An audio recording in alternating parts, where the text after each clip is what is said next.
Saran saya ya, O2O ini menurut saya mesti jalan semakin bagus. Menurut saya bagus dua-duanya dan kita bisa menjangkau malah lebih banyak gitu. Dan nggak mungkin mematikan.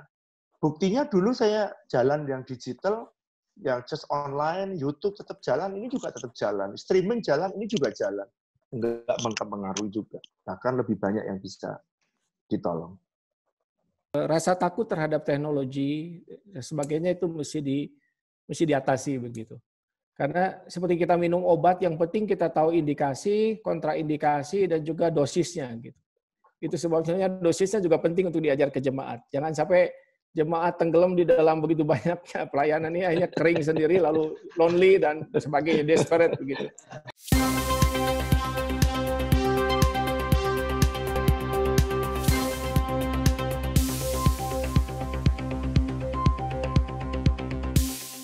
Selamat malam Bapak Ibu yang dikasihi Tuhan. Selamat berjumpa kembali dalam seminar Bilangan Research Center. Dan topik kita malam hari ini adalah tentang integrasi ibadah O2O untuk meningkatkan spiritualitas jemaat. Studi ini, seminar malam hari ini akan memperdalam temuan-temuan dari survei nasional yang dilakukan oleh Bilangan Research Center terkait dengan pelayanan gereja dalam masa pandemi. Hari ini juga untuk pendalaman ini akan menghadirkan dua orang narasumber, yaitu Pendeta Agus Gunawan dari GII Hokim Tong dan Pendeta Yonatan Wiryo Hadi dari GBI WTC. Saya percaya bahwa dengan case study malam hari ini kita semuanya akan semakin diperkaya dan makin melihat bagaimana strategi yang tepat untuk melakukan integrasi bagi ibadah O2O untuk peningkatan kualitas spiritualitas jemaat. Bapak Ibu yang dikasihi Tuhan, Tuhan Yesus waktu dalam doa yang terakhir sebelum dia naik ke sorga, dalam Injil Yohanes pasal 17, dia berkata, "Aku tidak meminta engkau mengambil mereka di dunia ini, melainkan aku minta engkau untuk menjaga, melindungi mereka dari yang jahat." Kita tahu bahwa gereja ada di dalam sebuah konteks. Konteks itu adalah dunia kita ini. Dan dunia di mana kita hadir adalah sebuah dunia yang terus berubah, ya. Jadi konteks kita adalah konteks dunia yang berubah, yang terus-menerus mengalami perubahan. Dan perubahan itu adalah sesuatu yang kadangkala membuat orang menjadi tidak nyaman. Tetapi tidak ada pertumbuhan tanpa sebuah perubahan. Ya.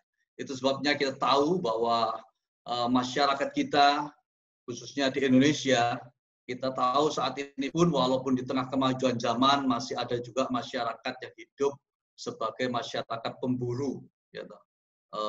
Hunting society itu dikategorikan sebagai masyarakat 1.0. Lalu kemudian masyarakat berubah oleh karena berkembang menjadi masyarakat agraris, ya. Mereka lebih bertani, bercocok tanam, ya. Lalu kemudian berkembang lagi menjadi masyarakat industri, oleh karena terjadi satu revolusi industri di Eropa, lalu kemudian masyarakat industri terbentuk, lalu masyarakat industri disebut sebagai masyarakat 3.0 berkembang menjadi masyarakat informasi, yaitu masyarakat 4.0 oleh karena penemuan di bidang komputer. Dan teknologi ini terus berkembang, sehingga komputer berkembang menjadi teknologi informasi komunikasi. Jadi menggabungkan antara komputerisasi dengan telekomunikasi, lalu berkembang sehingga melahirkan satu masyarakat yang disebut masyarakat informasi, yaitu masyarakat 4.0. Dan kemudian dengan adanya perkembangan zaman, adanya AI, Artificial Intelligence, adanya IoT, Internet of Things, Big Data, dan sebagainya, maka kita tahu sekarang kita memasuki masa yang baru, yaitu suatu masyarakat 5.0. Jadi kita melihat bahwa konteks di mana gereja hadir adalah sebuah dunia yang terus bergerak dan terus berubah. Dan hari-hari ini kita memasuki situasi yang juga sangat khusus, yaitu pandemi COVID-19. Ya. Nah, saya ingin menyampaikan ringkasan daripada temuan Bilangan Research Center tentang ibadah online dan spiritualitas. Ya. Ada 7 hal yang saya akan sampaikan. Yang pertama, kesimpulan pertama merupakan temuan survei Bilangan Research Center, yaitu bahwa keberlanjutan pelaksanaan ibadah online setelah pandemi COVID-19, di situ dikatakan bahwa 49,9% berkata akan tetap melanjutkan. Jadi setelah pasca pandemi, 49,9% berkata akan tetap melanjutkan, ya, mendekati 50%. Lalu 42,9% berkata belum menentukan sikap, ya, wait and see. Ya. Lalu 7,2% tidak akan melanjutkannya. Menarik bahwa 42,9% berkata belum menentukan. Kenapa demikian? Saya kira ini hal yang wajar, karena tentunya muncul berbagai pertanyaan dalam diri mereka. Mereka mungkin berkata kalau pandemi sudah selesai, ibadah tatap muka, ibadah offline, ibadah on-site, orang berkata sudah bisa dilakukan, apa perlunya lagi kita melakukan ibadah online? Yang lain lagi mungkin bertanya, kalau kemudian ibadah offline, ibadah tatap muka dilakukan, lalu ibadah online juga dilakukan, tidakkah lalu ibadah online akan mematikan ibadah offline? Ya, ada banyak pertanyaan. Ya. Tapi malam hari ini kita akan melihat dan mendengar pemaparan dari dua narasumber kita, kiranya bisa memberi jawaban bagi kita sekalian. Temuan yang kedua, yang menarik bahwa gereja Pantekosta dan Karismatik ternyata lebih optimis untuk melanjutkan ibadah online setelah pandemi COVID-19. Ya.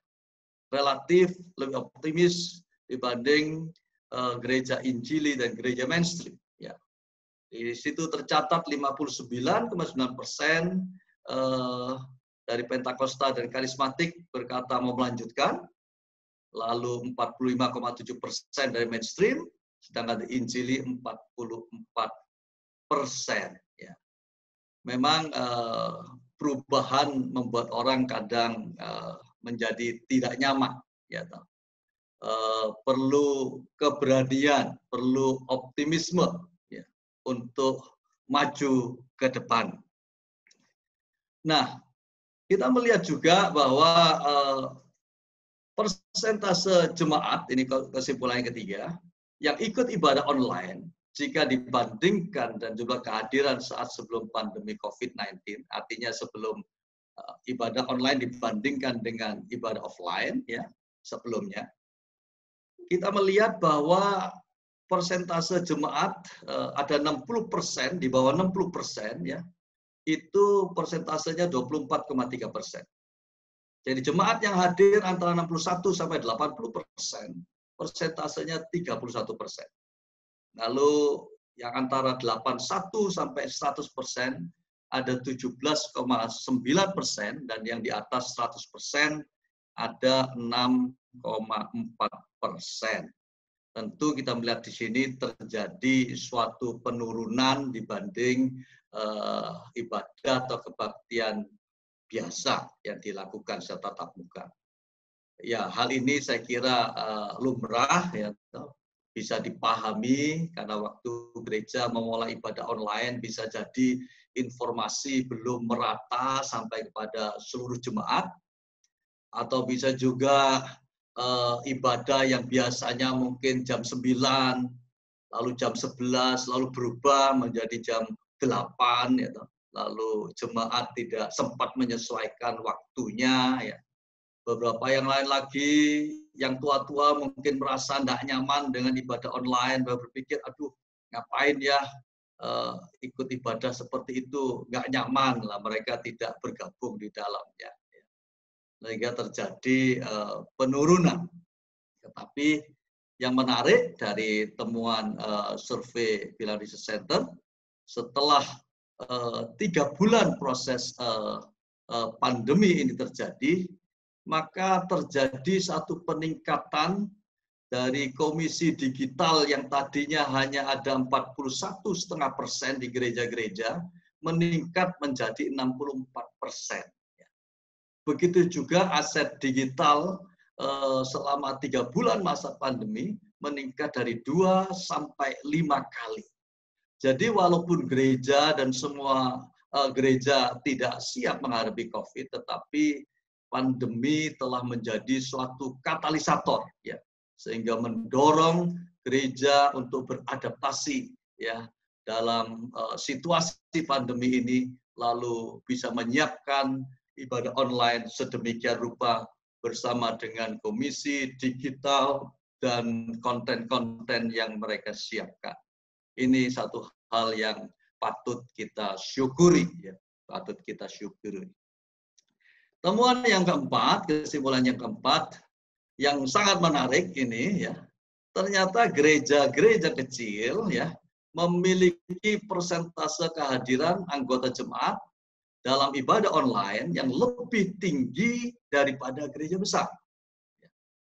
Jadi kami coba membagi para responden gereja-gereja ke dalam 4 kategori. Kategori yang pertama itu adalah gereja kecil, di mana jemaatnya, anggota jemaatnya 1 sampai 50. Kemudian yang kategori kedua dari 51 sampai 200.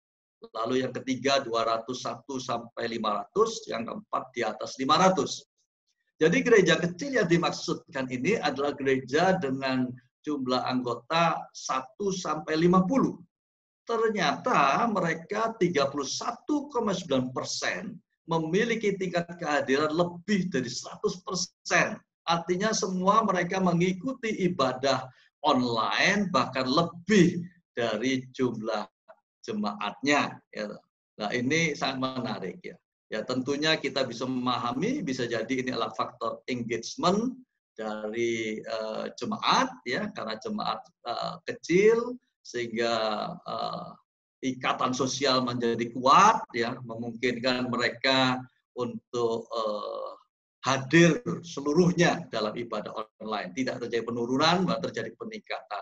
Sebaliknya pada gereja-gereja yang besar, yang jumlah anggotanya lebih dari 500, ya, ada pada umumnya, ya, terjadi di mana untuk yang 100% kecil sekali persentasenya. Ya, ya tentu karena ikatan sosial berkurang, ya mereka datang juga pendetanya nggak tahu, pulang juga nggak tahu, ya bisa aja begitu. Ya, jadi ini menarik. Jadi gereja-gereja kecil justru punya harapan yang luar biasa, ya.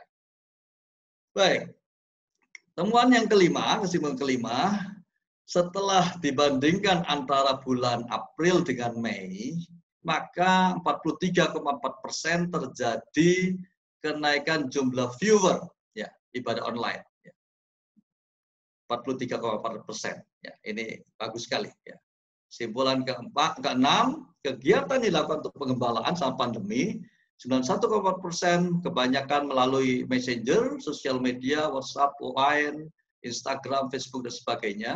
Ada 68,4% mengirim bahan bacaan. Ini unik, menarik, masih dibutuhkan. Mungkin kelompok lansia, ya ini satu pelayanan yang baik sekali. Lalu 68,3% mengirimkan video, ya, lalu 41,4% melakukan kunjungan.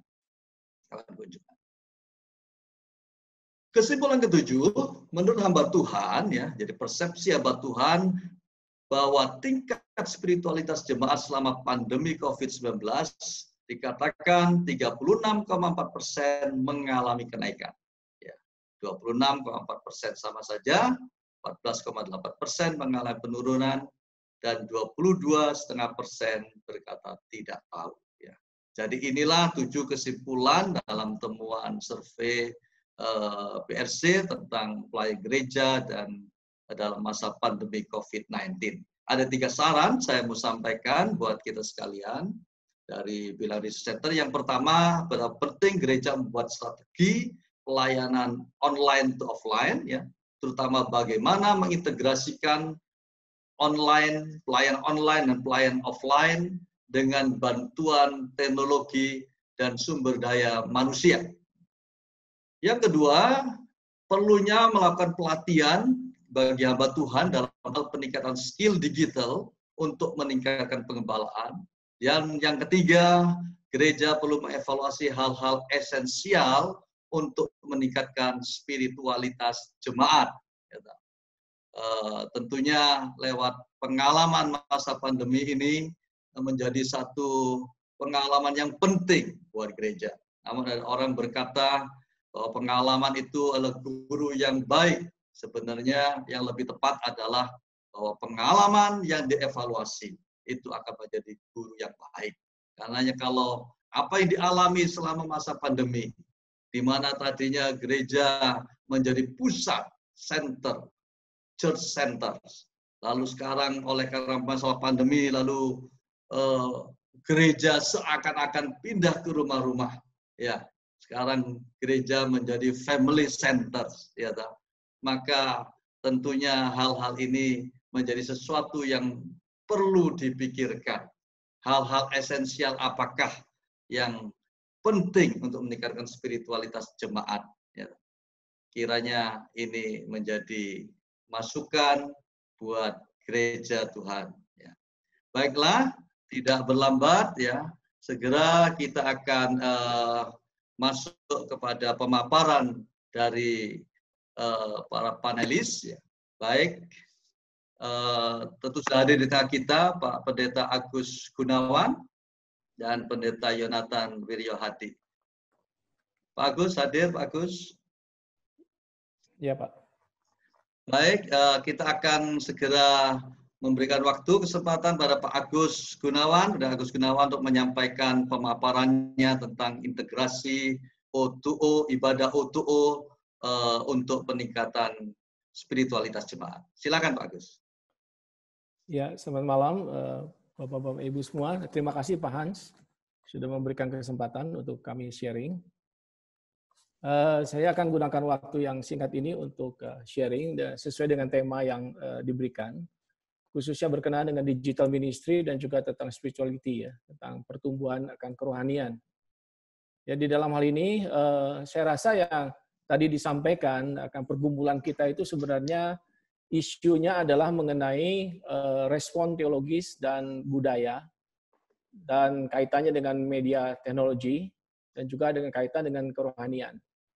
Jadi secara teologis mungkin menjadi sebuah pergumulan ketika orang menemukan pada hari ini adanya sesuatu perkembangan media digital, teknologi yang masif sekali, yang besar sekali. Nah, sehingga itu memang secara teologis harus diresponi. Begitu. Itu sebabnya seringkali mungkin diskusi-diskusi itu belum final, sehingga ada banyak gereja yang kemudian menjadi responnya berbeda-beda. Itu jadi masalah teologis itu memang harus diselesaikan dulu, gitu. Oleh sebab harus ada pendekatan teologis yang memang memadai, cukup untuk bisa menjawab bagaimana responnya. Begitu. Yang kedua adalah masalah budaya tadi, culture. Memang di tiap kondisi, lokasi juga pasti berbeda-beda secara budaya, baik yang di kota maupun juga yang ada di desa dan sebagainya, itu pasti berbeda-beda. Sehingga itu theological and cultural response itu menjadi sesuatu yang memang perlu digali juga supaya bisa menemukan framework untuk bisa menjawab akan masalah perkembangan media, teknologi dan juga khususnya digital ministry dalam prakteknya. Yang lain lagi adalah mengenai hubungannya dengan spiritual life, hubungannya dengan kerohanian. Bagaimana akhirnya keadaan ini berkaitan dengan pertumbuhan iman seseorang. Nah, dalam hal ini memang akhirnya kita lihat ada tiga aspek saya rasa yang menjadi satu yang perlu diresponi dengan serius. Pertama adalah bahwa adanya penambahan dan pemakaian digital media teknologi yang luar biasa, ada huge leaps and bounds. Jadi dalam hal ini kita lihat ini percepatannya dan penambahannya itu makin lama makin tambah besar. Artinya kita tidak bisa lari dari situasi ini. Gereja-gereja tidak bisa lari. Ya, artinya penemuan dan pemakaian teknologi ini akan semakin besar. Jadi kalau dia tidak siap untuk menjawabnya, ya makin lama makin tidak siap begitu. Nah, ini kan kita tahu bahwa akhirnya makin masif begitu, khususnya dengan keadaan sekarang. Bayangkan kalau di depan akan lebih masif lagi gitu. Kalau kita tidak punya respon teologis dan cultural yang cukup berkaitan dengan spiritualitas, itu akan menjadi sebuah persoalan. Yang kedua adalah efek yang terjadi. Orang-orang tidak bisa menyangkal akan terjadinya efek. Ya, yang hari ini pun kita sudah alami lah. Karena adanya digital teknologi yang luar biasa ini, sehingga nggak ada kelihatannya aspek yang tidak akan dipengaruhi, baik secara positif atau negatif. Jadi untuk mengatakan tidak mau terlibat dalam hal ini itu sesuatu eskapisme yang tidak bisa akan bertahan begitu. Mau nggak mau akan dihadapi dan harus dijawab, harus dihadapi. Dan yang ketiga adalah mungkin menjadi masalah adalah bagaimana spiritualitas kita itu ada dan berkembang di dalam konteks tadi, konteks yang baru di era digital yang luar biasa ini. Jadi dalam hal ini mungkin menjadi masalah atau pertanyaan adalah dapatkah digital ministry yang dikerjakan oleh kita, oleh gereja-gereja itu memenuhi kebutuhan daripada spiritualitas jemaat? Apakah elemen-elemen kehidupan rohani itu bisa dipenuhi nggak dengan ini semua? Nah, saya rasa itu isu-isu yang perlu di-address secara serius dan dijawab pada akhirnya. Nah, saya loncat saja bahwa kalau kami melihatnya begini, kita perlu ada meng-create satu pathway yang seimbang. Suatu jalan yang seimbang dalam hal ini. Pertama, konsiderasinya adalah bahwa seseorang itu harus memiliki hubungan yang semakin dalam dengan Tuhan. Dan hubungan yang dalam dengan Tuhan itu melingkupi tubuh, jiwa, dan roh orang itu. Tubuh itu meliputi juga tentu pikiran orang itu, kondisi kesehatan orang itu, dan seterusnya. Jadi tubuh, roh, dan jiwanya.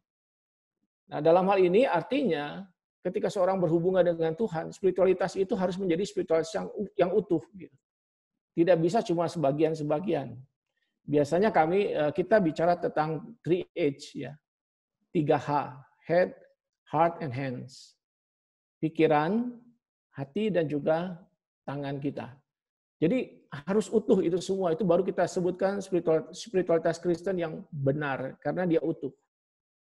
Yang kedua adalah bahwa kita juga memahami bahwa pada akhirnya habit baru itu harusnya tercipta, tetapi habit yang sehat. Gitu.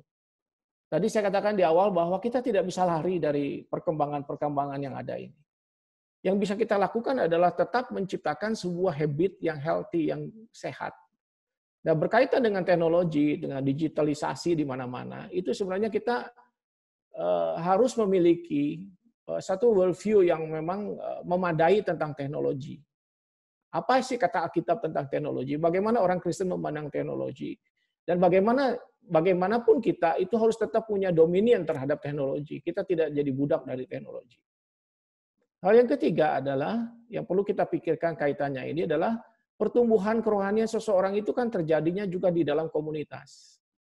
Mayoritas terjadi di situ. Gitu. Jadi artinya kalau kita hanya melulu mengisi satu aspek, misalnya dengan digital ministry yang mungkin sangat akan heavily ya, sangat memberikan akan knowledge base misalnya. Itu kan hanya ngisi pikiran saja, otaknya saja gitu.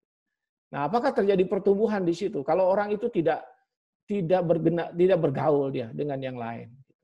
Sedangkan kita tahu bahwa dengan interaksi orang lain dengan orang lain, bahkan di tengah-tengah luka, kesusahan, pergumulan dengan orang lain, di situ kan orang growing. Misalnya, mau growing di dalam kesabaran aja. Kalau nggak berinteraksi dengan orang lain, bagaimana? Mengasihi juga kan harus ada interaksi yang penuh. Begitu. Nah, di sini apakah digital ministry itu bisa mengisi atau bisa memenuhinya? Yang keempat adalah, isu yang harus diangkat juga adalah, apakah kita bisa memastikan bahwa digital ministry kita itu betul-betul secara positif menolong pertumbuhan jemaat gitu. Karena ada yang terjadi, riset-riset juga menunjukkan bahwa ada yang disebut dengan overdosis di dalam digital ministry ini, orang jadi nggak tumbuh gitu, karena dia jadi bingung, apalagi dengan produk-produk yang tiba-tiba jadi banyak begitu. Kalau kita bicara soal pertumbuhan iman seseorang kan jadi dari akar, dia tumbuh, lalu dia kuat, lalu dia berbuah, berdaun dan berbuah kan begitu. Ilustrasinya kan begitu. Bayangkan saja seseorang baru jadi anak Tuhan, didominir begitu banyak materi, webinar dan sebagainya. Dia itu tenggelam sendiri sebelum dia bangun. Jadi perlu ada semacam kepastian ketika kita memberikan ini, supaya betul-betul dosisnya itu, paparannya itu betul-betul memang memadai gitu. Nah, karena orang itu punya akses yang luas terhadap digital ministry, dari sisi edukasi di jemaat itu mungkin jadi satu persoalan juga gitu. Kalau di kelas kateksasi biasanya kita kasih basicnya dulu, lalu yang menengah, lalu lebih itu kita ada jenjangnya gitu. Nah, hal ini perlu dipikirkan juga ketika kita memberikan digital ministry yang kuat kepada jemaat, pilihan-pilihan itu tetap harus dibantu juga gitu. Di dalam kami melakukan pembinaan, ambil contoh, itu orang-orang tuh seringkali memang sudah terpapar lah dengan begitu banyak pertanyaan-pertanyaan yang sebenarnya tidak perlu ditanyakan saat itu gitu. Pertanyaan-pertanyaan misalnya tentang teks-teks Alkitab yang memang sebenarnya dia dengar dari orang lain, mungkin dari YouTube, dari mana, dia tanyakan, sebenarnya nggak perlu dia tahu itu sebenarnya pada saat itu misalnya. Jadi hal-hal begini mesti dipastikan bahwa digital ministry kita itu betul-betul menolong pertumbuhan jemaat, pertumbuhan imannya. Kalau enggak, itu mungkin kita istilahnya gini, anak-anak masih kecil, kita kasih vitamin yang sudah dosisnya terlalu besar, gitu. Dia nggak akan growing dengan sehat. Yang kelima adalah mengenai kesadaran penuh. Bahwa kita mengerti, bahwa kita menggunakan digital media ini untuk betul-betul secara responsibel. Kita ngerti betul-betul penggunaannya, kita ngerti limitasinya, dan kita juga mesti mengerti mengenai utilisasinya, penggunaannya yang appropriate. Nah, ini kelihatannya jadi satu challenge. Lalu yang keenam, kita juga mengerti bahwa kalau over teknologi, over dalam hal ini, itu akan menciptakan hal-hal yang negatif juga. Karena saya mau ambil contoh, saya baca satu hasil research mengenai brain, ya, mengenai otak. Ketika orang terpapar terus kepada produk-produk digital, itu otaknya itu lelah. Gitu. Dan kelelahan itu damaging sekali, dia merusak juga dalam tatanan hidupnya. Misalnya orang akan dipaksa menjadi multitasking. Itu bagus, oleh karena itu produknya bisa menolong kita sambil kerja dan sebagainya. Tetapi di dalam riset dibuktikan bahwa kalau over multitasking itu sebenarnya produktivitasnya itu menurun begitu. Dan seterusnya ada efek-efek negatif yang sebenarnya perlu diriset dan dipelajari. Jadi mungkin juga dalam pembinaan jemaat itu mengenai digital ministry kepada mereka dalam bentuk-bentuk macam-macam itu mungkin harus juga diimbangi dengan tadi substitusinya. Suatu substitusi supaya mereka bisa tetap menikmati hidup ini. Misalnya ada program-program walk in nature dan sebagainya untuk mengimbangi tadi imbas dari digital ministry yang mungkin over. Dan yang ketujuh adalah mengenai konten dan time. Perlu ditetapkan sebenarnya sejauh mana konten itu. Ya, konten dan juga waktunya gitu. Dan sejauh mana sih seseorang itu perlu engage dengan produk-produk pelayanan digital sejauh mana begitu. Nah, dia juga kan butuh waktu untuk punya God space, kita sebut ruangan untuk dia bisa bersama dengan Tuhan. Gitu. Tidak terinterupsi dengan begitu banyak hal. Nah, jadi dalam itu 7 hal pertimbangan. Nah, kami cerita sedikit tentang apa yang terjadi di gereja kami. Ya, digital ministry di gereja kami di GII itu sebelum COVID sebenarnya sudah ada. Kita dalam bentuk-bentuk tertentu kami sudah ada apps di gereja, ada renungan harian digital, ada radio dan sebagainya. Ya, jadi sebenarnya kami kurang lebih 3 tahun lalu itu sudah punya satu tim kerja khusus digital ministry. Tetapi karena kita hidupnya di onsite dalam kehidupan pelayanan, kami tidak terlalu merasa itu sesuatu yang yang sangat urgen begitu. Ya, memang kesadarannya, pemikirannya sudah jelas ada. Gitu. Nah, dalam proses kemudian kami ingin menjangkau orang muda, kami menyadari bahwa melayani kaum muda tidak bisa terlepas daripada hal-hal digital seperti itu. Sehingga kemudian kita menjangkau dengan cara yang lebih serius lagi. Dan kami bersyukur karena para pemimpin gereja kami itu betul-betul adalah orang-orang yang pemikirannya itu terbuka sekali, luas, dan ingin gereja maju, sangat suportif, tidak ragu-ragu begitu. Jadi itu kami sangat diuntungkan oleh para pemimpin gereja, para penatua, para diaken majelis kami yang punya kesatuan hati dan kesediaan untuk berubah. Nah, secara saya ini yang paling penting. Ya, pemimpin-pemimpin gereja kami itu adalah orang-orang yang ingin berubah menjadi lebih baik dan dalam kesatuan hati. Sehingga ketika kami membutuhkan misalnya, kita baru sadar betapa perlunya penambahan alat-alat untuk digital ministry ini, tidak ada keraguan untuk didukung dan mereka betul-betul sangat mendukung. Nah, berikutnya adalah dengan adanya COVID ini 3-4 bulan lalu itu sebenarnya buat kami adalah momentumnya gitu. Jadi memang ada banyak hal negatif tercipta karena adanya COVID, tetapi ada juga momentum yang tercipta. Karena kita semua digeser akhirnya menuju kepada online streaming ya, streaming online untuk ministry. Nah, dalam hal inilah sebenarnya kita memang rada buru-buru juga menyiapkan semuanya. Dan kita bersyukur oleh karena teman-teman yang luar biasa itu kemudian melakukan itu. Sehingga kita ada ibadah minggu, ibadah tengah minggu dalam bentuk doa, kita juga ada radio. Radio kami manfaatkan betul-betul habis-habisan, termasuk juga distribusi radio dan juga secara digital. Jadi kita itu rekam ya, semua dalam bentuk MP4 dan sebagainya. Lalu kita distribusikan kepada jemaat yang tidak bisa ikut dalam streaming online di YouTube dan sebagainya. Gitu. Karena ada jemaat-jemaat yang tidak terjangkau juga.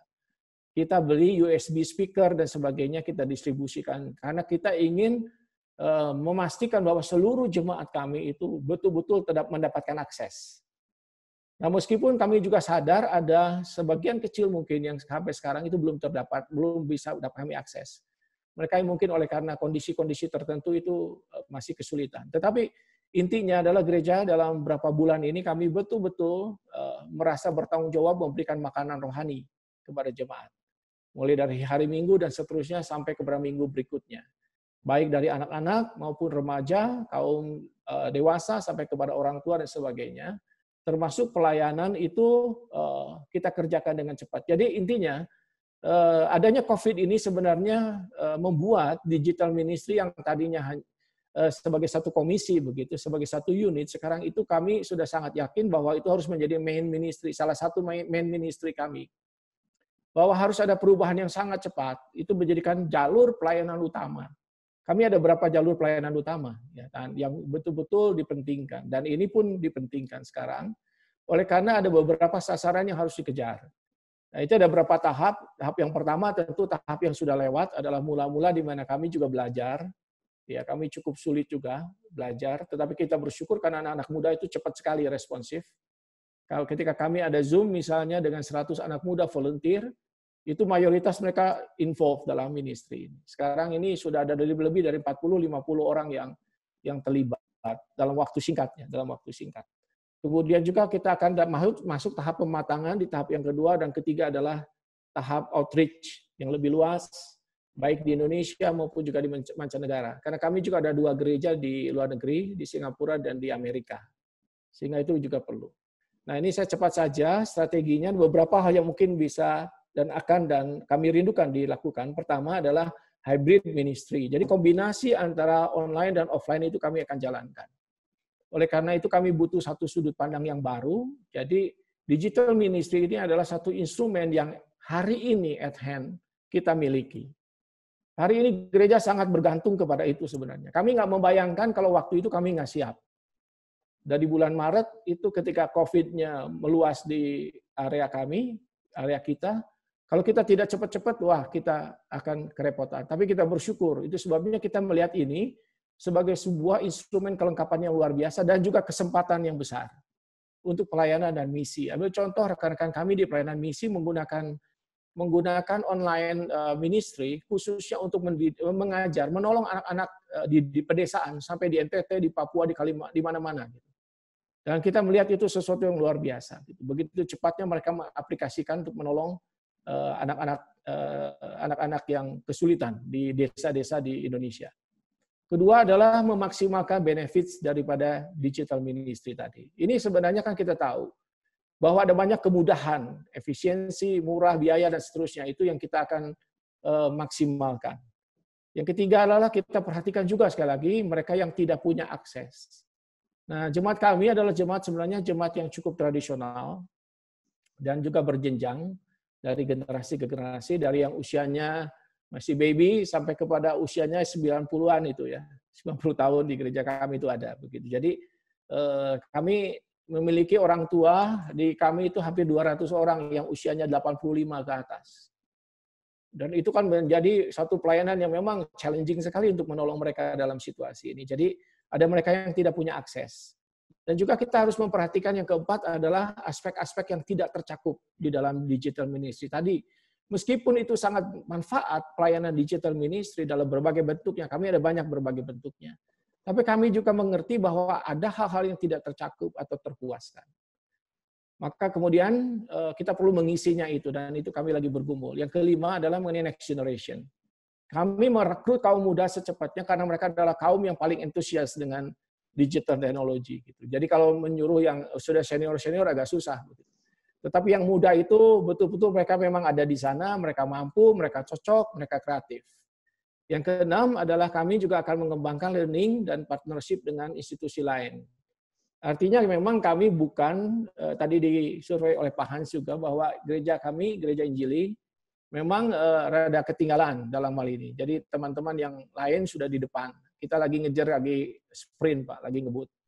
Kita akan partnership, kita akan learning. Gitu. Dan kemudian yang ketujuh, kami menyadari, kami akan mencari juga advisors, expert dalam hal ini. Gitu, supaya ada pelatihan-pelatihan yang cepat dan dipercepat. Dan yang terakhir, yang ke-8, kami itu merasa begini, ini kan sudah banyak sekali produk-produk yang bagus ya, dari kekristenan di Indonesia, dari gereja-gereja. Kami sekarang sedang memikirkan konten yang signifikan, apa yang bisa diberikan.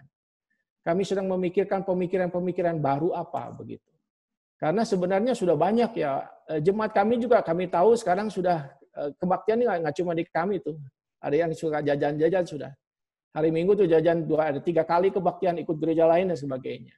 Jadi sebenarnya mereka sudah dapat banyak seharusnya. Nah, kami lagi memikirkan apa yang signifikan, yang belum dikerjakan orang lain. Apa yang bisa kita berikan kepada next generation, dan sebagainya.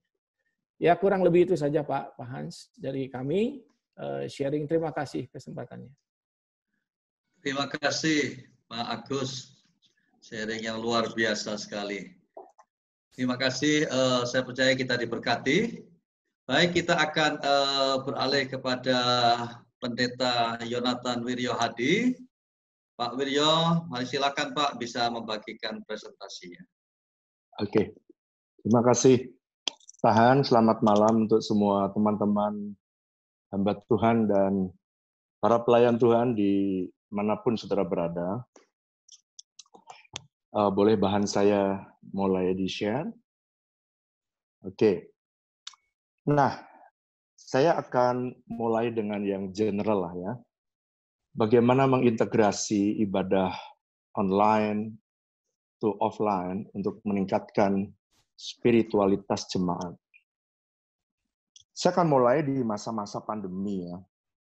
Di masa pandemi, begitu tidak bisa offline, maka para gembala mengalami problem yang besar. Nah, problem itu yang menjadi kerinduan mereka adalah bagaimana di masa pandemi semua gembala bisa berusaha sehingga mereka bisa terhubung dengan jemaat. Jadi, next slide, please. Jadi di masa pandemi semua gembala berusaha, pengen tahu, pengen terhubung dengan jemaatnya. Nah, kalau mereka sudah punya pelayanan digital, otomatis mereka udah ready. Tapi yang belum, mereka akan menjadi problem. Nah, kenapa mereka ini saya berbicara sehubungan dengan tingkat spiritualitas atau kerohanian dari jemaat. Karena mereka nomor satu, mereka mungkin memberi makanan rohani minimal setiap minggu, mereka bisa kerjakan. B, yang kedua, mereka ingin melayani di masa sukar. Karena pandemi masa sukar, biasanya aja ada konseling. Bagaimana caranya di masa pandemi saya bisa konseling? Bagaimana menolong yang sakit? Bagaimana menolong yang meninggal? Bahkan tidak sedikit yang tidak berani mengubur jemaatnya ketika mereka ada yang meninggal. Nah, saudara, ini problem-problem yang dihadapi oleh para gembala, dan saya menjumpai karena saya juga gembala. Nah, saudara, bahkan begitu bulan Maret, ya, saya masih ingat, saya memperlengkapi pendeta bagian pastoral, bagian pelayanan jemaat. Saya membelikan 10 pakaian APD lengkap. Padahal sebenarnya saya lengkap dari atas sampai bawah, satu set itu kira-kira 2.500.000. Karena saking kedernya, saya takut mempersiapkan kalau ada orang yang COVID, siapa yang akan khotbah? Oh, ternyata saya menyiapkan semuanya itu, dan ternyata banyak sekali orang yang mengalami hal yang serupa. Pendeta-pendeta juga bergumul bagaimana memuridkan, yang memuridkan sehingga rohani mereka bisa bertumbuh. Karena mereka tadinya berpikir 2 minggu. Ternyata bukan 2 minggu, saya pikir sebulan, bukan sebulan, 2 bulan, sekarang udah hampir 4 bulan. Kemudian yang keempat adalah bagaimana mereka bisa memberikan bantuan kepada jemaat yang mengalami dampak pandemi, PHK, bisnis, tidak jalan, ketika mereka mengalami penurunan, dan mereka harus bayar karyawan mereka, sedangkan mereka tidak punya uang untuk tidak ada pemasukan. Nah, saudara, karena saya bersyukur karena di GBI WTC, saya 7 tahun yang lalu, karena jumlah dari anak muda kita itu 45%, next generation, ya. Sehingga 7 tahun yang lalu, saya sudah mulai memikirkan ketika jemaat sudah mencapai 1.000, maka saya sudah tidak bisa mengenal, seperti tadi kayak Pak Hans bilang, jemaat 1.000 itu pendeta udah nggak ngerti orang datang apa tidak. Itu saya akui, Pak. Sehingga saya akhirnya membuat yang namanya WTC Apps. Dan WTC Apps ini bukan menjadi informasi dari gereja kepada jemaat. Saya lebih mengutamakan apa yang bisa kita tolong dari jemaat. Saya berpikir kayak gini, kenapa orang download Gojek? Kenapa orang download Gojek? Karena orang itu perlu aplikasi Gojek. Nah, saya membuat pendekatan bagaimana caranya supaya mereka atau jemaat itu mendownload WTC Apps. Jadi semua kebutuhan mereka, kebutuhan lagu, pujian, kebutuhan mereka membangun kelompok sel, mereka pengen nyanyi, saya taruh -1 di dalamnya. Mereka butuh renungan, membaca firman Tuhan, tersedia. Bahan khotbah saya tersedia, outline khotbah saya tersedia. Sehingga mereka pengen dengerin khotbah, dulu perlu bayar, sekarang tidak perlu lagi, gratis sekarang. Semua jemaat bisa gratis. Dan lewat apps itu, akhirnya kita kembangkan di dalam pada waktu masa pandemi, membangun ruang tolong-menolong dengan membangun WTC Mart. WTC Mart kayak punya toko aja. Ini WTC Mart ini, saya memikirkan bagaimana supaya jemaat yang jualan dadakan ini untuk bisa hidup, bagaimana daripada jemaat yang lain beli ke tempat lain, lebih baik beli ke tempat saudaranya, jemaatnya. Mereka yang ojek, yang biasanya jadi Gojek, mereka jadi tukang nganter makanan di sekitar WTC Mart. Dan dengan cara begitulah mereka bisa memenuhi lewat pelayanan digital. Nah, karena kita sudah mulai 7 tahun yang lalu dengan pelayanan apps, sehingga sekarang jemaat lebih mementingkan mereka punya WTC apps karena mereka bisa memilih orang ibadah, mereka bisa mendapatkan pelayanan dari gereja lebih baik. Nah, pelayanan-pelayanan yang saya sebut A sampai E ini dalam masa pandemi. Nah, kita para pendeta memang harus mensiasati dan kita mesti mengerjakan. Nah, bagaimana memuridkan jemaat, membangun spiritualitas atau memuridkan jemaat di masa pandemi? Sebelum pandemi atau sebelum ini, saya sudah mempersiapkan jauh-jauh hari semua yang sifatnya online. Ya, jadi memang kita mempunyai 2 sisi. Yang pertama adalah YouTube, ya, sisi seperti media sosial. Tetapi saya juga mempersiapkan yang namanya Church Online. Church Online ini baru kita rilis kira-kira tahun ini awal Januari. Church Online itu seperti layaknya gereja, lalu di situ ada asyirnya, di situ ada pendoanya, di situ ada tempat untuk orang bisa menuangkan persoalannya, bahkan mereka bisa langsung kontak. Dan di church online ini adalah sebuah platform untuk bisa menolong jemaat itu seperti layaknya orang ibadah. Jadi saya taruh itu di bulan Januari. Sebenarnya saya pengen menjangkau, sebenarnya awalnya adalah orang-orang yang di luar, atau orang-orang yang pengen jadi Kristen, dan ternyata waktu Januari, Februari, saya melihat orang-orang Muslim itu banyak yang memberikan respon, bahkan mereka bisa menerima Tuhan Yesus lewat pelayanan church online.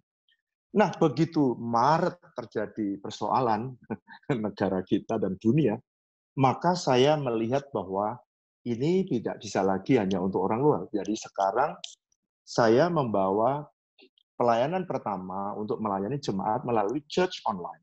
Jadi ada asyirnya. Semua mereka bertugas sebagai asyir. Ada pendoanya. Lalu kemudian ada pastornya yang memang nanti mendoakan kalau ada mereka yang perlu di follow up.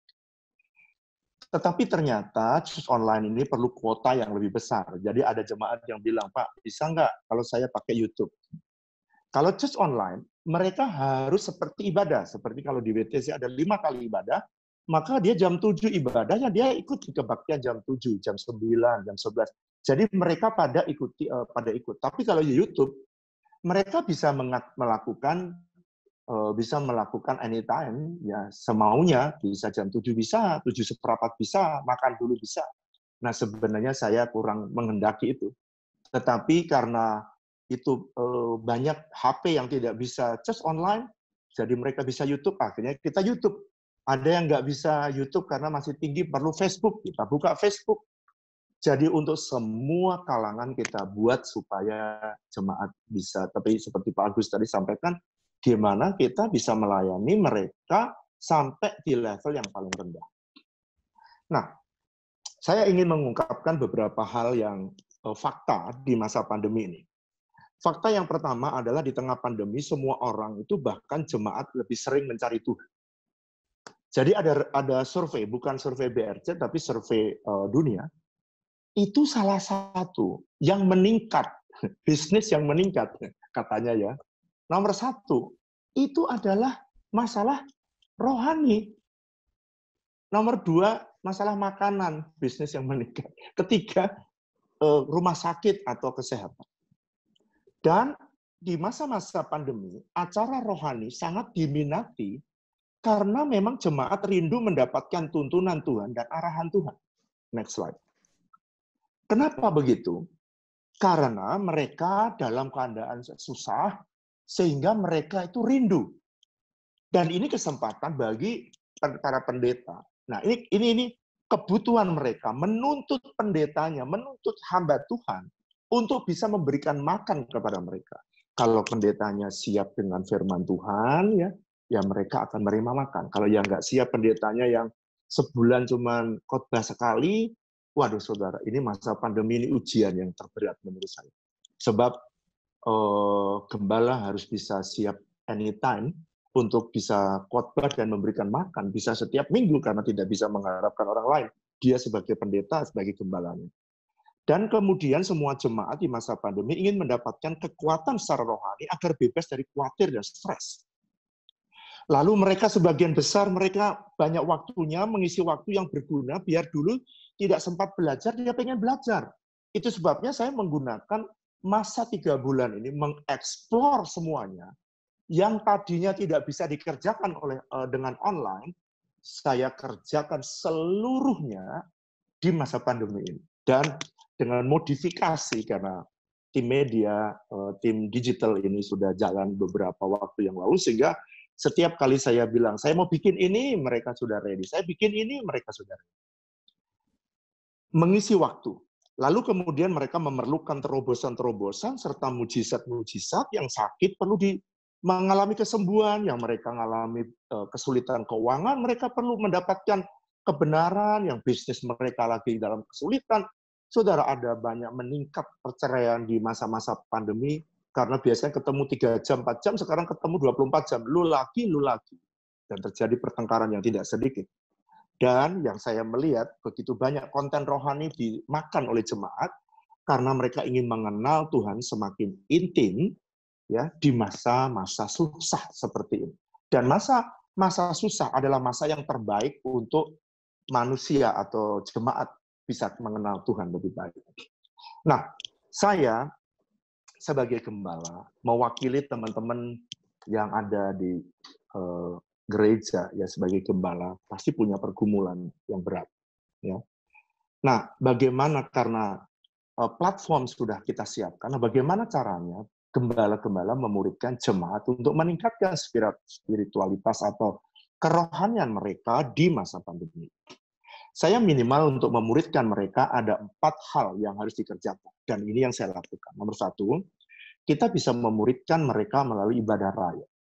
Di dalam ibadah raya, mengkomunikasikan visi, misi, serta nilai-nilai yang dianut daripada nilai gereja yang dipegang.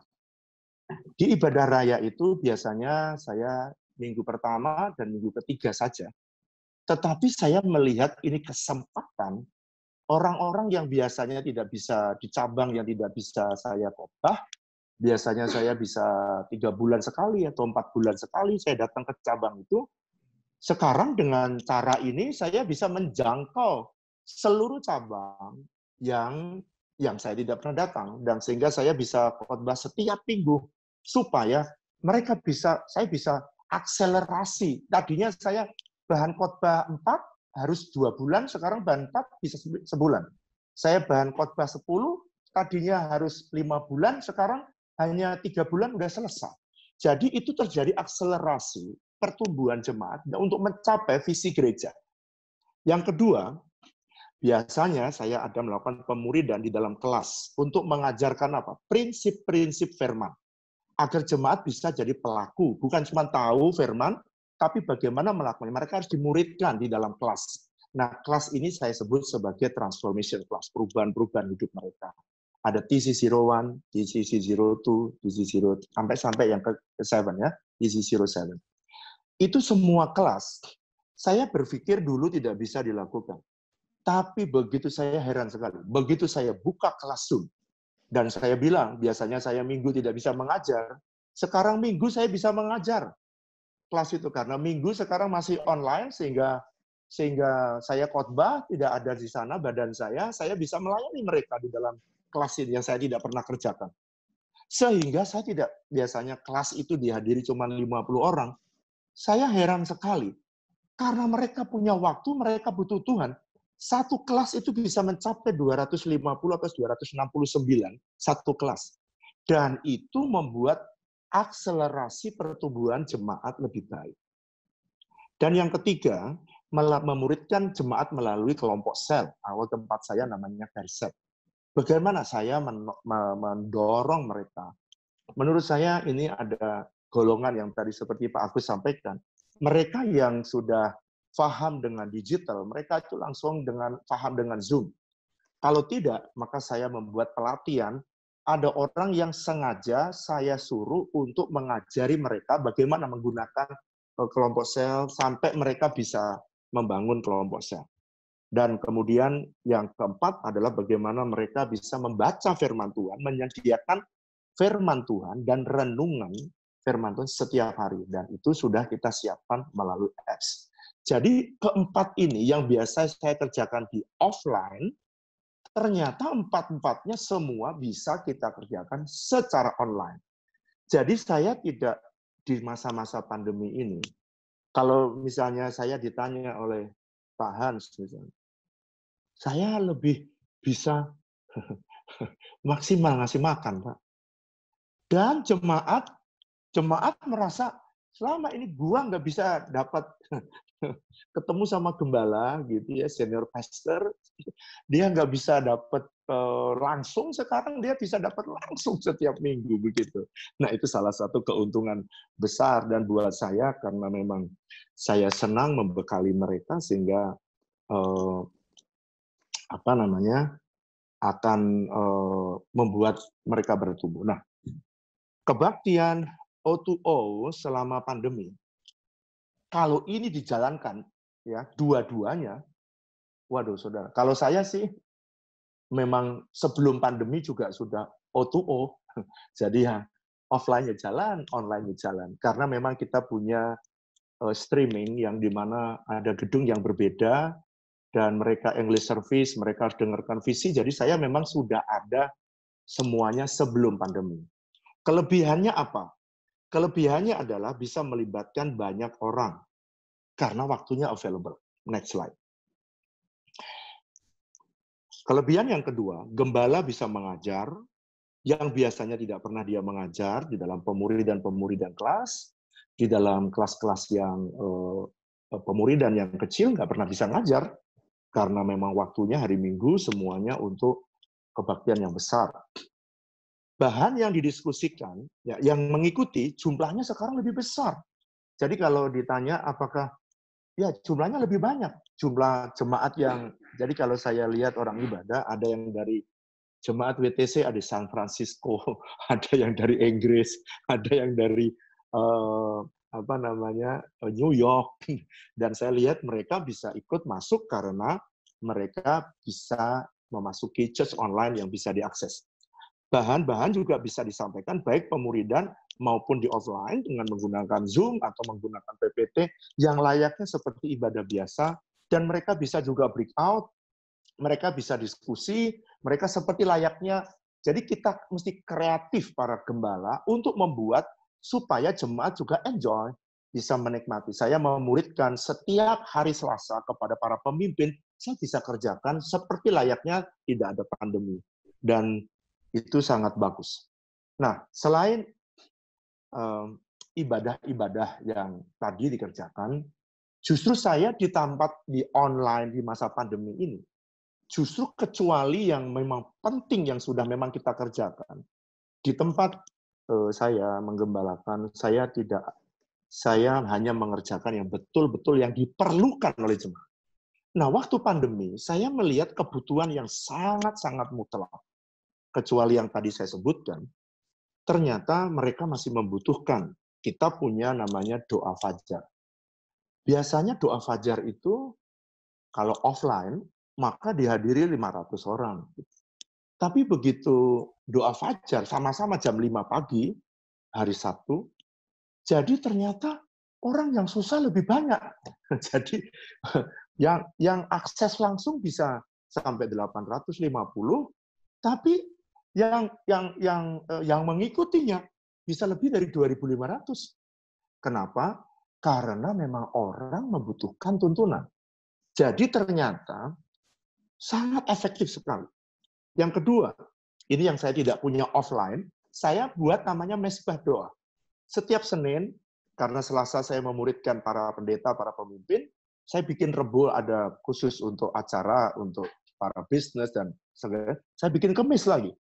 Kemis saya bikin lagi, ternyata saya tidak pernah ngira ya, mesbah doa itu, goal utama adalah memberi contoh, kamu ini para pemimpin, para kepala rumah tangga, kamu bikin mesbah. Pimpinan gereja sudah ada di rumahmu. Nah, untuk mereka bisa bangkit, saya bangun mesbah doa. Saya kasih contoh suami istri, lalu saya bikin IG Live, lalu kemudian dari IG Live dipancarkan lewat YouTube. Saya heran, ini ya, mesbah doa yang very, very simple, ternyata bisa 1.000 orang ikut. Kadang-kadang mereka ada yang bisa ngikut sampai 2.000. Pertanyaan saya, kalau 1.000 orang offline itu udah KKR besar, Pak. Biayanya banyak itu, Pak. Kalau kita mesbah, nggak ada biayanya, Pak. Asal pendetanya ready aja menyampaikan firman. Ini hal-hal yang ini tidak saya lakukan di offline, tapi saya kerjakan karena memang ada waktu, belum ada ibadah offline. Kemudian konseling lewat hotline service, jadi kita siapkan hotline sehingga orang bisa mengakses kebutuhan-kebutuhan mereka melalui hotline, pertanyaan mereka melalui hotline, kecuali di apps. Dan kemudian kita siapkan juga khotbah minggu untuk kids maupun untuk next generation. Jadi, dan mereka semuanya bisa terlayani dari usia, dari umur, dari kategori, ada wanita, mereka punya kelompok sendiri, dan mereka bisa dilayani. Saya rasa itu saja Pak Hans, apa yang saya sampaikan hari ini. Baik, terima kasih Pak Wiryo. Sangat menarik bagaimana gereja hadir menjawab kebutuhan jemaat. Baik, sekarang sudah ada beberapa pertanyaan yang masuk. Saya akan sampaikan. Yang pertama adalah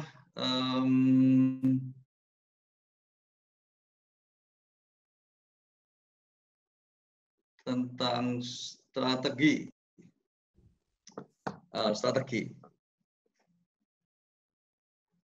Bagaimanakah melihat pelayanan digital yang efektif? Apakah konten yang dibuat memperhatikan juga interest dan behavior viewer? Lalu kemudian sekaligus dua pertanyaan ya. Pelayanan digital apa yang ideal terbaik untuk meningkatkan spiritualitas jemaat yang lansia? Jadi ini dua pertanyaan mungkin bisa dijawab oleh Pak Agus, lalu nanti Pak Wiryo jawab. Silakan Pak Agus. Ya, terima kasih Pak Hans. Yang pertama tadi mengenai strategi, terus terang saja kita juga memang lagi terus mendalami ya, menggumuli apa yang memang bisa diberikan. Jadi di saat Maret itu kita sudah memahami bahwa yang sangat dibutuhkan adalah pelayanan yang sifatnya itu menguatkan, menghibur jemaat begitu di bulan Maret dan April. Jadi khotbah-khotbah, bahan-bahan semua renungan digital segala macam yang disebarkan ke jemaat itu kebanyakan sifatnya tadi penghiburan, penguatan gitu. Tetapi setelah 2 bulan kami menyadari bahwa ada sesuatu yang lebih penting. Maka beberapa rekan pendeta juga kita discuss dan melihat bahwa mereka jemaat sekalian kita semua harus belajar bukan cuma bertahan tetapi berkreativitas begitu. Jadi temanya ada sedikit bergeser gitu. Jadi mulai lebih sifatnya menerima situasi tapi tetap kerja keras, tetap tekun dan sebagainya.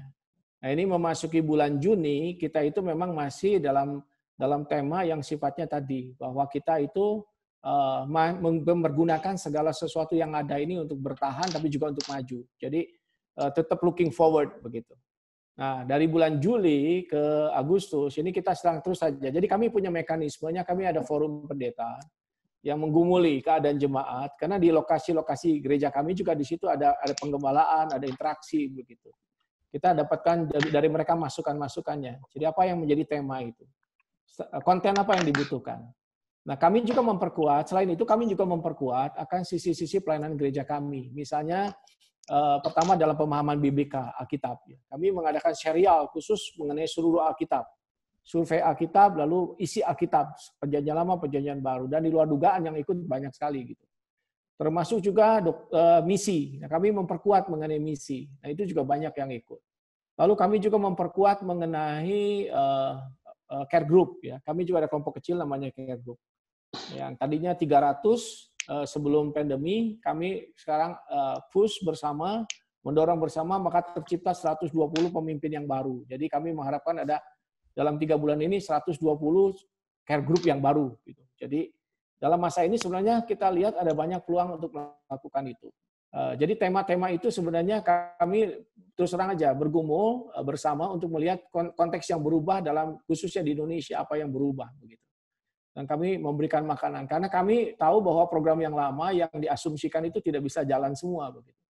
Nah, kami juga baru rapat bahwa apa yang menjadi program 2020 itu kita semua sudah cut off dulu nih 2020 sampai bulan ini. Maka mulai bulan depan kita tuh lagi bergumul bersama melihat konten apa yang perlu kita berikan kepada jemaat. Itu jadi kita ada sesuatu yang sifatnya progresif dan juga kontekstual sekali untuk bulan ke bulan 2 bulan sekali kita mereview semua. Yang kedua mengenai yang lansia dan sebagainya, memang itu yang paling jadi concern sebenarnya ya. Karena kalau yang lain mereka bisa ikut lah, mereka kuat dan sebagainya. Tapi yang lansia misalnya, kami baru menyadari banyak yang nggak bisa ikut YouTube tadi karena tadi kesulitan. Lalu kami menggunakan radio dan radio itu tiba-tiba radio kita menjadi sangat efektif. Apa yang tidak bisa dijangkau oleh ini karena kan biasa ada orang juga kehidupannya ekonominya sulit. Kalau terus-terusan ikut di YouTube pakai itu kan costly juga. Jadi ada distribusi radio yang kita lakukan. Lalu tadi kita hari Sabtu itu merekam di radio khotbah yang kita sudah rekam kita jadikan MP4 begitu. Lalu kita antar itu ke mereka dalam bentuk USB speaker dan sebagainya, sehingga mereka bisa di rumah itu bisa langsung putar saja begitu. Jadi mereka tetap bisa ibadah. Kita juga berikan juga banyak bahan sih kita berikan. Jadi intinya yang paling belum kita lakukan sekarang adalah bagaimana dengan mereka yang lebih kesulitan gitu, yang hidup sendiri dan sebagainya. Karena gini, waktu kita visitasi mereka juga tidak selalu suka karena kan khawatir juga kita yang datang ke sana juga ada bawa penyakit. Gitu. Jadi ini challenge yang kami sedang gumulkan benar-benar. Tapi kalau untuk kedukaan, untuk perhatian yang khusus, ke pernikahan dan sebagainya, kita memang sudah ada mekanisme yang cukup memuaskan lah. Kepada mereka yang kurang, kami juga ada distribusi tiap bulan itu untuk bantuan-bantuan secara ekonomi, untuk sembako dan segala kebutuhan. Gitu. Jadi itu mungkin Pak Hans, kita memang jadi concern untuk kita ya, kita dititipi orang tua di jemaat kami, jemaat kita yang perlu sekali kita perhatikan. Terima kasih. Baik, terima kasih Pak Agus. Bagaimana kalau pengalaman Pak Wiryo tentang hal ini, Pak? Ya, kalau saya saran saya begini ya. Kalau pengen lihat tadi pertanyaannya kan kita apakah perlu menganalisa untuk sangat perlu. Karena kalau kita masuk YouTube, maka di dalam YouTube itu bisa dianalisa viewer kita. Kapan dia masuk? Acara yang kita tampilkan itu dia apa sebenarnya sih main content daripada ibadah. Ternyata setelah disurvei kalau jadi setiap daerah itu pasti beda, setiap gereja pasti beda, setiap orang yang mengikuti jemaatnya beda. Sehingga perlu pemimpin, para gembala, mintalah anak mudanya melihat hasil survei. Survei itu nanti kita lihat, apa main konten. Kalau di tempat kami, itu langsung ketahuan, orang itu rata-rata masuk sebelum saya khotbah. Jadi akhirnya mereka tahu bahwa, oh main kontennya adalah khotbah. Jadi mereka membuat, kalau orang masuk, jadi ternyata yang mulai dari awal sampai akhir itu adalah jemaat kita yang asli. Jadi jemaat kita yang asli adalah orang yang ikut ibadah dari awal sampai akhir. Tapi ternyata kecuali itu banyak orang yang masuk juga di tengah-tengah, yaitu pada waktu khotbah. Jadi mereka membuat, kalau bagaimana membuat praise and worship supaya mereka bisa accept. Lalu kemudian membuat konten-konten jangan terlalu bertele-tele, tetapi membuat supaya konten khotbahnya bisa tersampaikan dengan baik. Nah, setelah mereka ubah, kadang-kadang kita barusan mengubah style dari penampilan dengan papan tulis misalnya. Mereka pada research dan belum ada satu formula. Tapi jemaat begitu saya pakai papan tulis misalnya, mereka kasih komentar, Bapak kalau kayak begitu kita lebih enak karena semua PowerPoint bisa kelihatan dan saya nyatetnya bisa komplit. Jadi itu memang perlu ada survei, nomor satu ya, survei untuk membuat analisa. Kalau mau tahu itu bisa ada di YouTube, itu ada analisanya. Kapan, di mana yang terbanyak, lalu kemudian mereka ngikutin itu dari mana ke mana, berapa menit mereka ada di YouTube kita. Ya, di Church Online platformnya juga ada. Kemudian kalau untuk lansia, ini unik ya, karena lansia dan orang yang tidak punya kuota nih Pak Hans. Orang yang tidak punya kuota untuk ikuti juga nggak sedikit Pak Hans. Ada orang-orang yang berkata bahwa saya pengen ikut khotbah Bapak, tapi saya nggak bisa ikut YouTube. Jadi kita membuat, jadi ada pengerja yang begitu saya khotbah, mereka langsung membuat MP3 seperti tadi Pak Agus, mereka buat MP4 tergantung dari, lalu kemudian mereka blast melalui WhatsApp. Karena lansia kalau cuman mendengarkan aja dia bisa. Tapi kalau suruh YouTube dia nggak bisa. Kalau cuman pencet dikirim tempat dia lalu pencet dia bisa. Tapi kalau ada juga yang tidak bisa, kita buat namanya transkrip. Jadi pagi udah transkrip udah jadi, lalu kemudian di blast dikirim kepada para lansia. Jadi ada yang dibacakan oleh cucunya, ada yang didengarkan oleh cucunya, ada yang dikirimin MP3 dan dibukain. Dan dari mulai tulisan, ini sudah offline betul-betul, MP3, kemudian kita kirim lewat WhatsApp, sehingga yang paling rendah pun bisa tetap kita layani. Itu, Pak. Oke, terima kasih Pak. Pertanyaan berikutnya Pak Agus, apakah bisa diberikan contoh substitusi apa yang bisa dilakukan untuk mengimbangi pelayanan digital? Silakan Pak. Ya, nomor satu Pak, ini mungkin saya mau sharing dengan, bisa sharing screen lagi ya Pak ya? Silakan Pak. Ya, coba saya sharing screen. Ini kita lihat kerohanian yang terjadi setelah adanya pembinaan yang kami lakukan. Nah, ini ada dua chart, satu pie chart, yang satu ini stick. Nah, itu misalnya kita lihat yang kiri saja, ini rupanya jemaat kami yang ikut di dalam ibadah, itu dalam pembinaan yang sifatnya digital itu, yang ikut 3 saja itu ada lebih banyak, jadi 3 macam, dan yang kedua 2 macam. Jadi kebanyakan itu ikutnya cukup banyak ya. Jadi nggak hanya 1 orang tuh ikut 1 begitu. Kebanyakan dia ikut 2 atau 3 gitu. Jadi artinya cukup responsif. Ini dari total 200 ya. Jadi kita lihat salah satu yang kami coba riset. Lalu kita juga lihat di sini kebanyakan memang ikuti ibadah online dan sebagainya. Memang kalau ternyata kalau di jemaat kami yang pakai apps itu rupanya nggak banyak gitu ya, nggak banyak juga. Lalu radio yang cukup banyak. Nah itu radio itu rupanya mengisi segmen yang tadi yang kami kurang itu Pak, yang tidak bisa ikut di dalam YouTube dan sebagainya. Nah ini yang merasakan pertumbuhan lewat pelayanan digital itu ada cukup banyak gitu. Yang bertumbuh signifikan itu sekitar 59%. Yang biasa saja itu 38%, tapi cukup signifikan untuk mengatakan ada pertumbuhan di situ. Kemudian juga pertumbuhannya di dalam aspek pengetahuan Alkitab, kekristenan dan sebagainya. Kita melihat itu sesuatu yang karena gini, program yang kami berikan kontennya adalah gini, kami ingin mereka tidak hanya menerima firman, tetapi mereka juga harus baca firman sekarang itu. Jadi ini kesempatan kami mengharapkan jemaat itu membaca Alkitab sekarang itu. Nggak cuma hanya diajar atau secara pasif menerima khotbah-khotbah begitu. Kemudian kita juga memberikan beberapa konten tentang kekristenan. Ya tadi wawasan-wawasan Kristen, doktrin, dan sebagainya. Jadi ada juga jemaat yang mengatakan kami baru tahu loh Pak tentang gereja kami setelah sekian lama. Karena kita memberikan lewat digital ministry, mereka bisa ikut kemana-mana dan akhirnya mereka kenal gereja itu. Begitu. Jadi itu juga salah satu sarana yang baik sekali dengan digital, kita memperkenalkan visi misi gereja dan sebagainya. Kemudian ini banyaknya ya diberkati lewat keseluruhan ibadah dan khususnya khotbah. Ya itu khotbah masih menjadi sangat penting di gereja kami, sedangkan pujian mungkin itu tidak terlalu diutamakan. Mungkin ini kita juga perlu ubah dari sini mengenai pujiannya.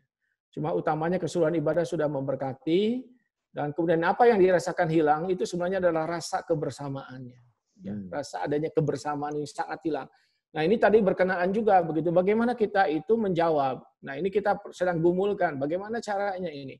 Pertama kami sudah bikin gugus tugas untuk kira-kira pembukaan ibadah itu kapan dan bagaimana. Jadi kami di tiap lokasi kami itu sudah ada gugus tugas yang istilahnya gini, harus ready anytime kalau memang sudah siap buka begitu. Kedua, kami lagi memikirkan kapan saatnya yang paling baik di mana bisa ada meeting in person gitu. Nah, itu memang tentu perlu protokol-protokol dan sebagainya. Yang ketiga, sebenarnya kami juga lagi memikirkan bagaimana membuat ketidakjenuhan itu terjadi. Yang tadi di luar online itu. Ini menjadi satu challenge, Pak, karena dalam situasi ini memang kami belum dapat satu cara bagaimana yang betul-betul pas untuk menolong ini. Karena kerinduan untuk berkumpul ini besar sekali, Pak. Kerinduan untuk betul-betul cepat ketemu yang lain, say hello, makan bersama, dan seterusnya itu tambah besar itu. Makin lama ini makin besar gitu. Tapi dari pihak kami minta kepada semua gembala itu dan para pemimpin gereja untuk hati-hati sekali. Ya, kita bersyukur karena Tuhan jaga kita sampai hari ini, jangan sampai kita salah. Kemudian ini sikap terhadap ini, jadi mereka mengatakan nanti pun kami tetap akan bisa online, bisa offline gitu. Jadi ini mayoritas itu adalah orang-orang yang siap juga tadi hybrid itu loh. Jadi tidak harus ini bisa jalan terus untuk online gitu. Nah, apakah dengan pelayanan digital ini selama ini apakah saudara masih merasa diperhatikan oleh jemaat, oleh penggembala ya, digembalakan masih merasa 79%, 80% cukup bagus Pak. merasa Bagus sekali. diperhatikan. Ya, lalu yang kurang itu ada tuh Pak, yang kurang hampir 20% lah Pak, 18% merasa kurang gitu. Dan ada yang juga yang tetap merasa tetap digembalakan. Oke, ya, lanjut. Jadi apakah tetap masih ingin tetap ikut pelayanan digital ministry kalau setelah bisa onsite ya? Mereka masih tetap mengatakan ini penting. Kemudian juga persembahan bagaimana? Persembahan yang meningkat 12% dan yang biasa saja itu hampir 67%, yang menurun 21%. Nah ini sampling yang kami ambil dari rekan-rekan yang ikut di dalam konteks kegiatan di dalam pembinaan. Nah ini menjadikan buat kami satu gambaran bahwa sebenarnya secara internal cukup baik gitu untuk pelayanan kita. Cuma memang kami tidak bisa puas oleh karena sebenarnya tadi banyak segmen yang harus kita kerjakan. Khususnya ini kami juga sedang memikirkan tadi bagaimana pelayanan itu bisa lebih utuh. Karena gini, kalau semuanya hanya diberikan sifatnya digital, itu pasti ada hal yang kurang di luar sana itu. Nah itu yang kami sedang gumulkan, kami belum bisa memberikan jawaban yang baik. Terima kasih Pak. Terima kasih Pak Agus. Pertanyaan terakhir mungkin buat Pak Agus dan juga buat Pak Wiryo Hadi.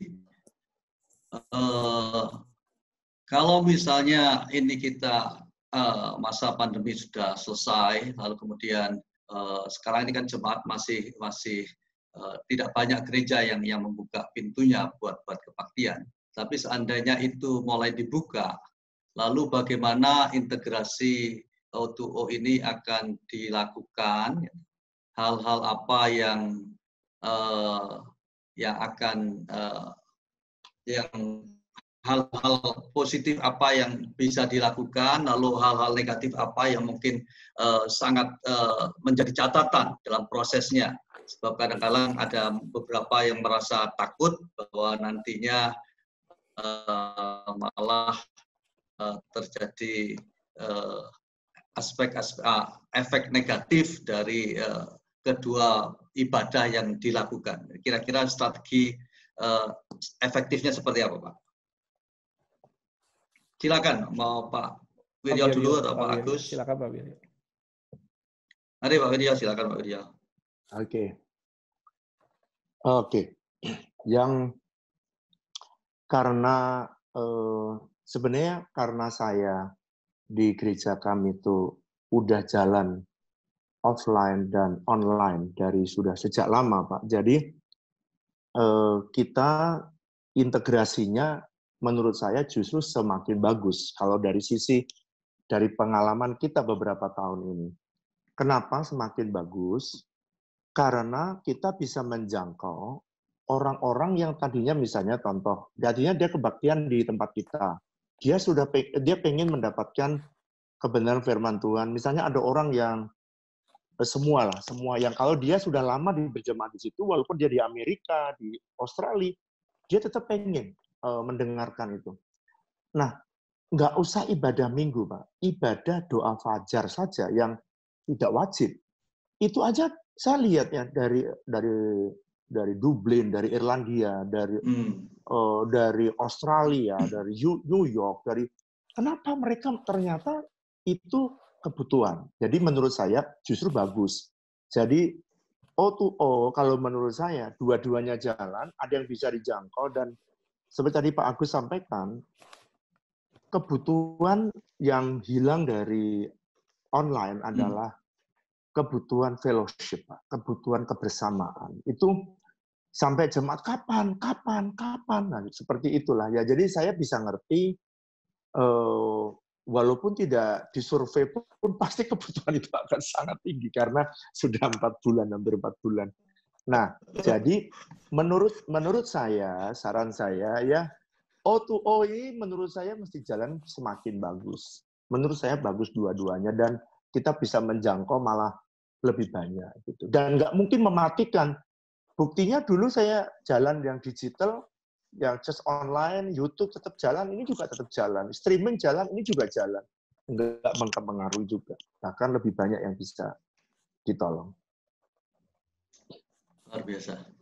Baik, Pak Agus mau menambahkan? Ya, mungkin saya tambahkan sedikit saja. Jadi kita itu melihat begini, rasa takut terhadap teknologi dan sebagainya itu mesti diatasi begitu. Karena seperti kita minum obat, yang penting kita tahu indikasi, kontraindikasi, dan juga dosisnya gitu. Itu sebabnya dosisnya juga penting untuk diajar ke jemaat. Jangan sampai jemaat tenggelam di dalam begitu banyaknya pelayanan ini, akhirnya kering sendiri, lalu lonely dan sebagainya, desperate begitu. Karena brain kita juga bisa capek sekali, Pak. Saya jadi ketika ini jadi capek juga sebenarnya setelah COVID ini, Pak. Karena Zoom itu nggak bisa melarikan diri kan, Pak ya. Jadi dari pagi sampai malam itu nggak habis-habisnya. Jadi berapa hal, Pak. Yang pertama tadi Pak Wiryo betul, saya percaya sekali bahwa ibadah itu akan sangat nolong lah. Karena banyak orang juga yang tidak bisa ikut. Kami ada satu pelayanan yang jemaatnya itu ikutnya di Kuwait gitu. Di Kuwait ternyata ada tenaga kerja Indonesia di situ ikuti ibadah online kami. Lalu dia sharing ke teman-temannya yang lain di Kuwait begitu. Jadi mereka ikut kebaktian begitu. Nah, kita bersyukur dapat jemaat juga dari di Kuwait sekarang begitu, Pak. Jadi beberapa negara gitu ya. Jadi hari Minggu itu yang komen itu bisa dari Seattle, dari Sydney, dari mana-mana, termasuk dari daerah-daerah. Ada yang dari Sragen, dari mana itu juga kami senang sekali dari NTT gitu. Jadi intinya ibadah itu hari Minggu saya rasa itu jadi berkat. Itu jadi berkat. Itu akan menjadi satu tren di mana orang dulu kan takut sekali kalau ketahuan ke gereja lain, takut dimarahin gembala atau majelis. Sekarang kan majelisnya juga ikut jajan, Pak, sekarang. Udah biasa lah. Dan ini kebersamaan, ini sudah bagus. Saya rasa itu baik ya. Di antara gereja juga saling belajar. Kami juga belajar nanti dari Pak Wiryo, dari gereja-gereja lain, kita juga belajar begitu, Pak. Jadi saling belajar. Yang kedua adalah untuk tadi, Pak, dari misi, Pak. Kami melihat digital ministry ini akan sangat penting untuk misi di Indonesia, Pak, di daerah-daerah. Kita pergi ke sana ongkosnya mahal, Pak. Segala macam juga, tapi ini kita bisa pakai betul-betul. Kami ada pelayanan, kami ada puluhan lah missionary lokal, Pak, di seluruh Indonesia sampai di daerah-daerah, dan kami percaya bahwa mereka bisa akan lebih efektif dalam hal ini. Ketiga adalah rapat, Pak ya. Ya, kita bersyukurlah dengan ini kita tuh rapatnya nggak ada yang bolos, semuanya bisa kita kejar begitu. Iya, betul. On time dan sebagainya, murah juga. Biasa kalau kami rapat itu majelisnya bisa dari berbagai daerah, Pak, datang. Bahkan dari luar negeri itu kan mahal sekali. Itu bisa kita combine nantinya, ketemu dengan tidak ketemu begitu. Kemudian pembinaan yang tadi saya share dengan Bapak Ibu adalah hasil riset yang kami adakan, kuantitatif yang simpel saja terhadap orang-orang yang dalam pembinaan. Dan hasilnya luar biasa. Kami juga adakan sedikit interview, Pak, in-depth interview dengan beberapa dari mereka. Kita coba gali pertanyaan dengan pertanyaan-pertanyaan. Mereka umumnya merasa ini saat di mana mereka growing.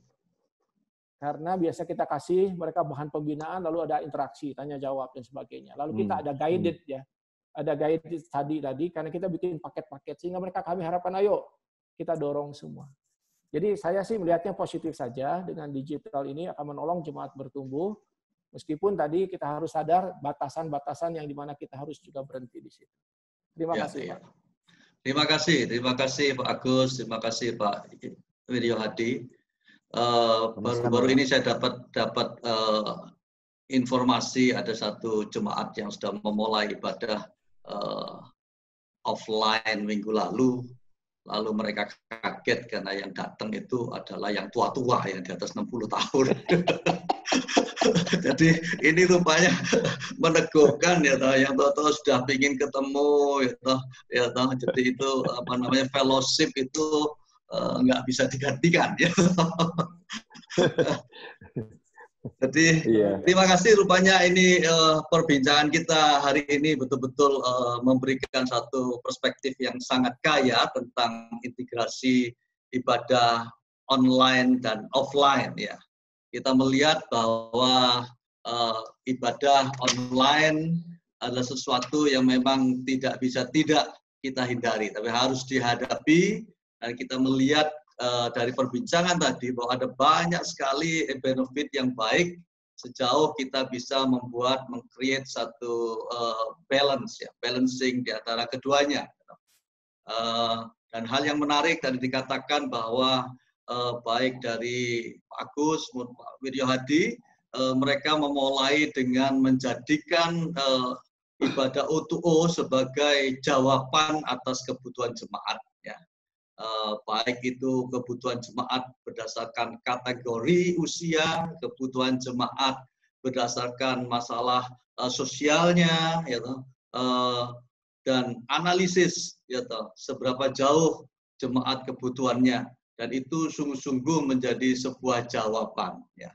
Bahkan sampai menjadi sebuah akselerasi dari suatu pelayanan, menjadi akselerasi untuk pemuritan, menjadi akselerasi untuk melakukan pertemuan-pertemuan pembinaan pemuritan. Dan ini sungguh menjadi suatu masa yang sangat luar biasa bagi gereja.